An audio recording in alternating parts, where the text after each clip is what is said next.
வணக்கம் அன்பின் சொந்தங்களே, welcome to our village queens channel. இன்றைக்கி நம்ம சேனலில் என்ன டிஷ் பார்க்க போகிறோன்னா ஆனியன் எக் மசாலா. வாங்க எப்படி செய்யலான்னு பார்க்கலாம். அதுக்கு முன்னாடி நம்ம சேனல் இப்போ தான் ஃபஸ்ட் டைம் பார்க்குறீங்கன்னா சப்ஸ்கிரைப் பண்ணுங்கள், லைக் பண்ணுங்கள், ஷேர் பண்ணுங்கள். கண்டிப்பாக பெல் ஐக்கான் ப்ரெஸ் பண்ண மறந்துடாதீங்க. வாங்க வீடியோக்குள்ளே போகலாம். ஃபஸ்ட்டு முட்டையை பாயில் பண்ணி எடுத்துக்கோங்க. அந்த தொல்லியெல்லாம் நம்ம ரிமூவ் பண்ணிடலாம். நாங்கள் 10 முட்டை எடுத்திருக்கோம். நெக்ஸ்ட்டு நமக்கு என்ன ஷேப் வேணுமோ அது மாதிரி நம்ம கட் பண்ணி எடுத்துக்கலாம். பாருங்கள், நாங்கள் ஓவல் ஷேப்பில் கட் பண்ணி எடுத்துருக்கோம்.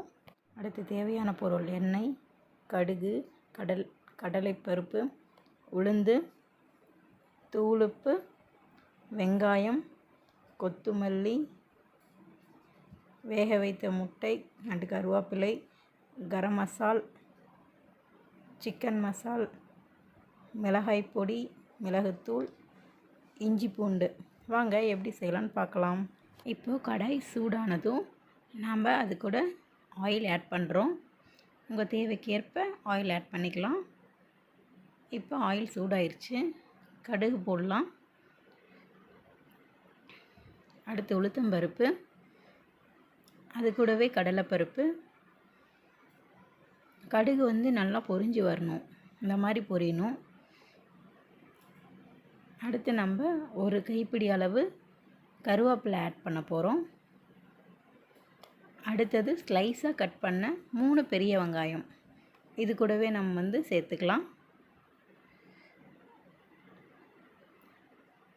அடுத்து வெங்காயம் நல்லா வணங்கிறதுக்கு லைட்டாக தூளுப்பு ஆட் பண்ண போகிறோம். இப்போ தூளுப்பு நம்ம ஆட் பண்ணிக்கலாம். இப்போ ஆனியன் பாருங்கள் எந்த அளவுக்கு வணங்கியிருக்குன்னு. இப்போ நம்ம இந்த டைமில் தான் இஞ்சி பூண்டு பேஸ்ட் ஆட் பண்ண போகிறோம்.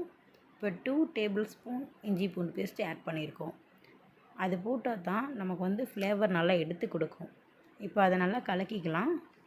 இப்போ அது கூடவே நம்ம மசாலா ஆட் பண்ணிக்கலாம். இப்போ அடுப்பு சிம்லேயே இருக்கட்டும். ஃபஸ்ட்டு என்ன மசாலா ஆட் பண்ணுறோன்னா சிக்கன் மசாலா 1/2 டேபிள் ஸ்பூன். அடுத்து கரம் மசாலா 1/2 டேபிள் ஸ்பூன்.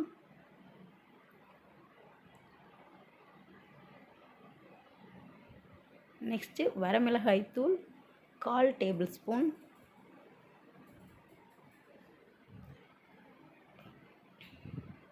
உங்கள் காரத்துக்கேற்ப அதை ஆட் பண்ணிக்கோங்க. இப்போ போட்டு இதை நல்லா கலரி விடலாம். அடுப்பு சிம்லேயே வச்சு பண்ணுங்கள், இல்லைன்னா அடி பிடிக்கும். பாருங்கள் ஆயில் திரிஞ்சு எந்த அளவுக்கு வந்திருக்குன்னு. இந்த டைமில் நாம் சால்ட் ஆட் பண்ணுறோம் நம்ம தேவைக்கேற்ப. அதையும் நல்லா கலக்கிக்கலாம். அதை நல்லா தட்டி விடுங்க. நம்ம இப்போ முட்டையை டிப் பண்ண போகிறோம். இப்போ நம்ம ஸ்லைஸாக கட் பண்ண முட்டையெல்லாம் ஒரு இதாக வைக்கிறோம் பாருங்கள். அந்த மசாலா உள்ளே இறங்கணும், அந்த அளவுக்கு நம்ம முட்டையை வைக்கணும். இப்போ அது மேலே லைட்டாக பெப்பர் நம்ம தூவ போகிறோம்.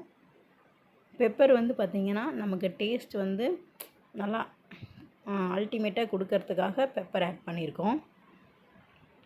இப்போ நம்ம திருப்புறோம். பாருங்கள் எந்த அளவுக்கு அதில் மசாலா இறங்கியிருக்குன்னு. ஒரு சில முட்டை நாங்கள் திருப்பும்போது அது வெளியே வந்த மாதிரி இருந்தது. அதை அப்படியே ஓவர் கம் பண்ணிட்டோம். பார்க்கவே ரொம்ப கலர்ஃபுல்லாக இருக்குது. இப்போ திருப்பினதுக்கப்புறம் இன்னும் கொஞ்சம் பெப்பர் தூள் ஆட் பண்ணுறோம். ஆட் பண்ணிவிட்டு ஒரு கலக்குங்க. அடுப்பான சிம்லேயே இருக்கட்டும். பாருங்கள் கலர்ஃபுல்லாக இருக்குது. இப்போ லாஸ்ட்டாக கொத்தமல்லி ஆட் பண்ணிக்கலாம்.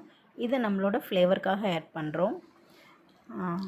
நம்ம ஆனியன் எக் மசாலா பாருங்கள் எந்த அளவுக்கு வந்திருக்குன்ட்டு.